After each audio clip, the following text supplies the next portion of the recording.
Karachi university affiliated colleges के law students, अगर आप इजी नोट्स बाय करना चाहते हैं तो अभी व्हाट्सएप से बाय करें।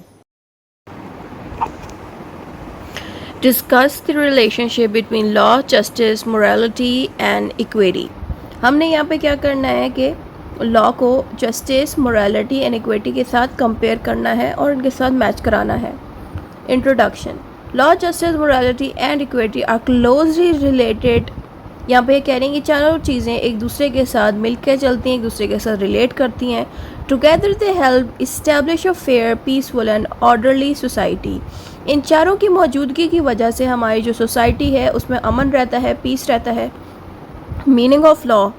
Law is a set of rules enforced by the state. Law क्या है? लॉ कुछ रूल्स हैं जो हमारी स्टेट यानी कि गवर्नमेंट बना के देती है। ये हो गया लॉ का मीनिंग। अब जस्टिस का मीनिंग हमने देना है। Justice means giving every person fair and equal treatment.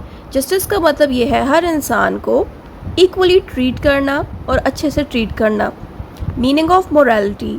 Morality refers to the principle of rights and wrong based on ethics and social values.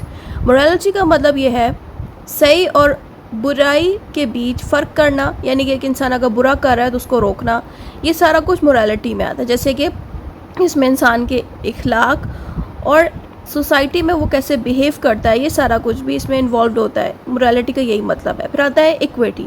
Equity means fairness and helps courts achieve justice where strict application of law may be unfair. यहाँ पे equity का मतलब ये है कि जहाँ पे law इंसाफ ना दे सक रहा हो सही से, वहाँ पे इक्विटी की हेल्प लेती है कोर्ट्स, जिसकी मदद से इंसाफ देना लोगों को आसान हो जाता है। क्योंकि लॉ वहाँ पे सख्त होता है, इंसाफ नहीं मिल रहा होता उन लोगों को, तो इसलिए कोर्ट वहाँ इक्विटी को यूज़ कर लेती है। क्योंकि इक्विटी में कुछ तरीके बताए गए हैं कि जिनको कोर्ट यूज़ करती है, जिससे इंसानों को इंसाफ मिल जाता है। फिर आता है रिलेशनशिप कि ये आपस में एक दूसरे के साथ मिल के कैसे चलते हैं।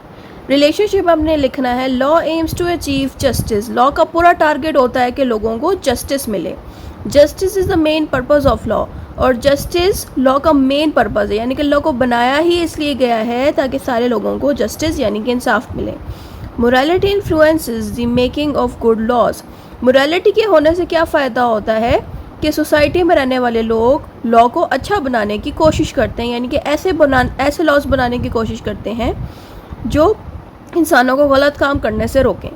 Equity ensures fairness in legal decision. Equity की मौजूदगी से क्या फ़ायदा होता है कि लॉ के जितने भी डिसीजंस लिए जाते हैं उसमें लोगों को इंसाफ बहुत आसानी से मिलता है।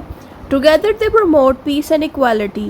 दोनों जब इक्विटी और लॉ मिल के चलेंगे तो फिर इससे ये फ़ायदा होगा कि हमारी सोसाइटी में लोगों को बराबरी मिलेगी और सुकून रहेगा। कंक्लूजन, जो भी ऊपर पड़ा है वही शॉर्ट करके यहाँ पे लिखना है।